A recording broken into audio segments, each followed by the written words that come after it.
This is a second in a series of videos where we're balancing equations and following the law of conservation of mass. And in this video we are going to balance this equation. This is potassium chlorate that decomposes and forms potassium chloride and oxygen gas. And we are going to follow the law of conservation of mass just like we did in the last video and use the same method. So I'm going to draw a line separating my products from reactants. And then I'm going to write down on my products, on my reactant side, all the elements that I see present. On the product side, I'm going to write them out in the same order so that I can keep track of them. Again, I'm going to remind myself that the only thing I can change is the coefficient. I cannot change these subscripts. I have to leave them alone, and nor can I add subscripts.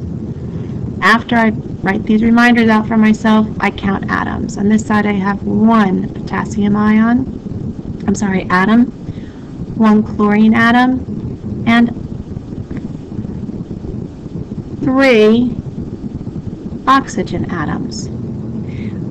On this side I have 1 potassium, 1 chlorine, and 2 oxygen atoms.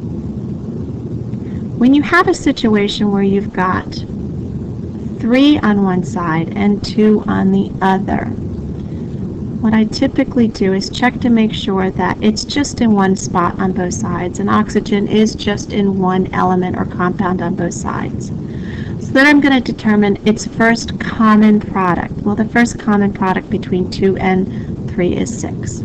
So I'm going to put a coefficient in where I have 6 oxygen on both sides.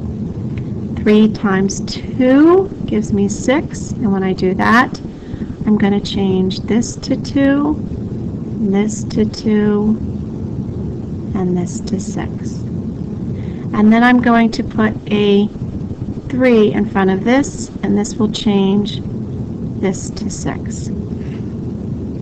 Now I need to balance out potassium and chlorine. Well, I've got 2 over here and only 1 over here.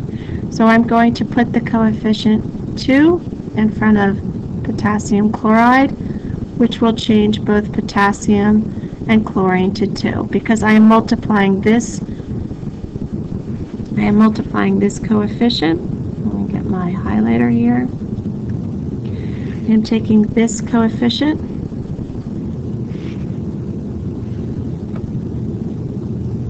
and I'm multiplying it by the subscripts, which if there is no subscripts are 1. And now I double check my work. I've got 2 potassium on both sides, 2 chlorine on both sides, and 6 oxygen on both sides.